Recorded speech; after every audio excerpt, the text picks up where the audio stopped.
Good game? I just want to go home, man. Because it's just really not a lot to talk about. I mean, they were 15 for 44 from behind the arc from three. AD was 0 for 5. LeBron was 2 of 13.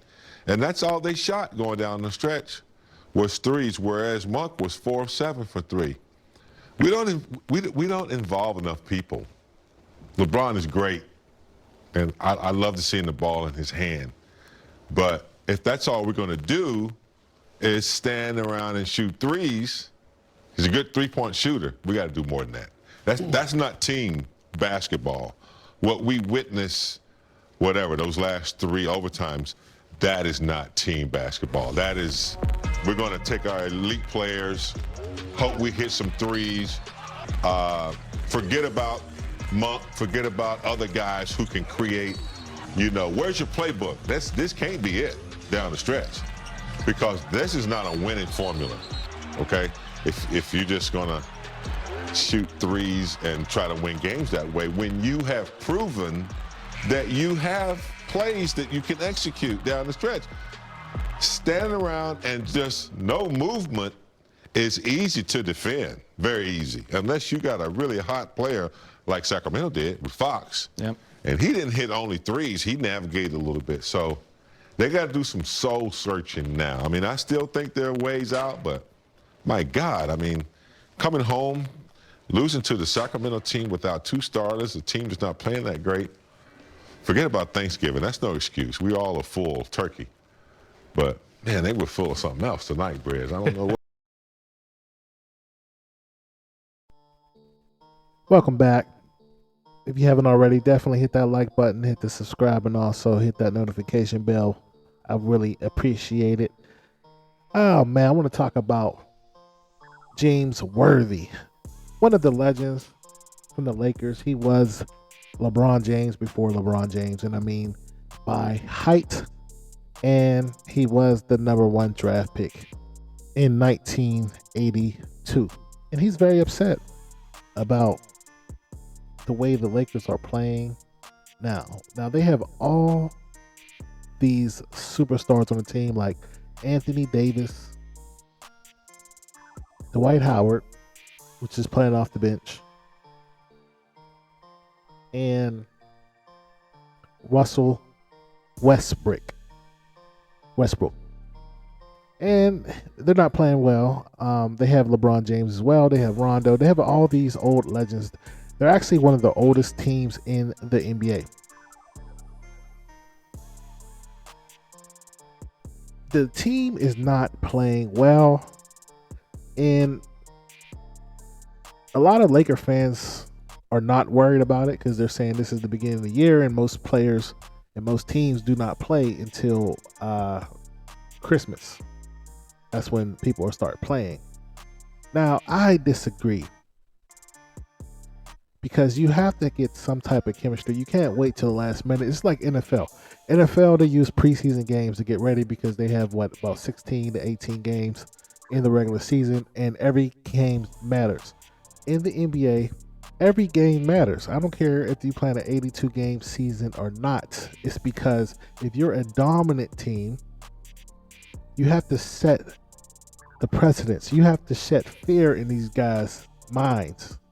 When Michael Jordan played, and they played a team, now they did lose to some teams they should have won. Like they lost to Vancouver a few times, which was an expansion team. And certain teams like that. But you have to let them know that you go bust their head open anytime, any place. It doesn't matter if it's regular season or not. You got to set the tone that you can't beat me. Anytime you give anybody any type of confidence, saying that, hey, even though we lost, it's a moral victory, that's a problem. Now the Lakers has been losing to a lot of these teams that they should have blown out. For instance, how are you losing to the Kings? The Kings are garbage. They're not a good team. It never was in a long time. And these are the teams that you should win. You should always, as an NBA player, NBA team, or you have to beat the teams that's weaker because you have no room. Because once you start getting to the teams that's really good, you might split with them. You might go 2-2. So you have to win the games that you're supposed to win. They lost to the Celtics, which didn't look, they didn't play good. LeBron played good in that game, but the team didn't play good. And one thing about playing with LeBron on his teams, he gets assists, he passes the ball, he gets rebounds. You know, he usually averages 27 points, 7 rebounds, and 7 assists. However, the team is not moving the ball. And if you look back in history, any type of team that moved the ball and didn't hold on to it, they usually win the championship and they become dynasties. If you look at the Spurs, a lot of people didn't like to look at the 2000 Spurs because they were boring, but they would pass the ball and they would play real basketball. Michael Jordan, when Michael Jordan started winning, it's because they couldn't gear on him. See, in the 80s, he was the guy. He was getting 38 points a game, 88, and he would get 8 points and 8 assists on that year. But he was the deal. So anytime they knew, if we hold them to not shooting until the end of the shot clock, we all know Michael Jordan's going to shoot it. And there's only certain things he can do. He'll go left to the foul line, the free throw line, and he'll pull up because he wasn't going to drive all the way to the hole there. He's going to do 1-2 dribbles, pull up. If he went right, he was going to go to the basket. That was his game for a long time until Tex Winters came in there and changed the whole system and made him pass. And shout out to Tex Winters. See, this is what people say who plays sports. They'll say, hey, if you haven't played sports, you don't have a say-so in what we talk about basketball because we actually played. But the greatest minds in the sports didn't play sports. Isn't that interesting? Tex Winters never played sports. But yet, his triangle offense won 11 championships from 1991 to 2010 from a guy who never played the sport. Isn't that interesting? You have Nick Saban, who arguably the best coach in history of college football, and he never played sports. He's actually 5'6".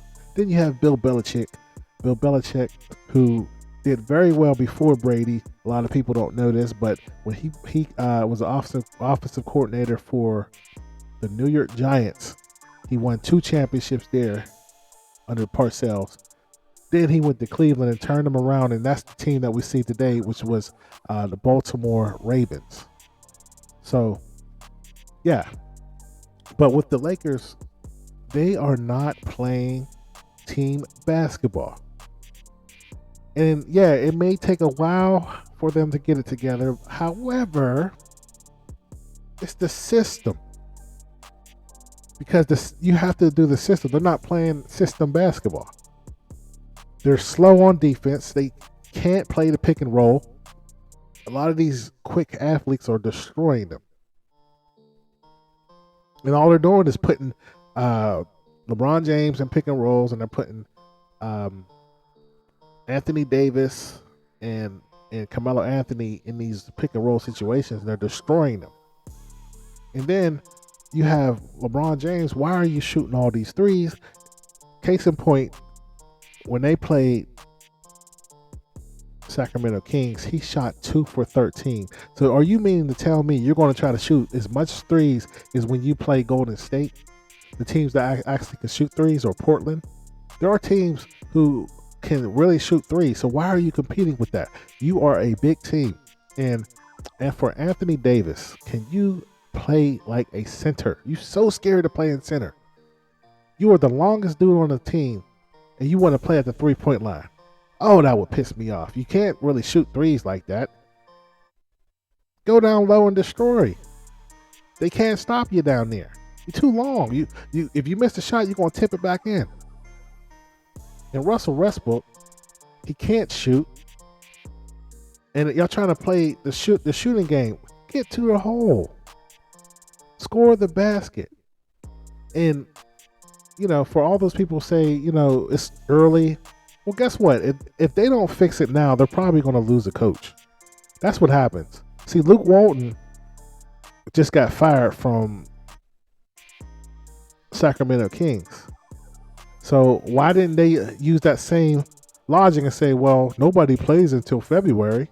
No, because these games do matter. All these people want to talk about this, but it's not true what they're saying.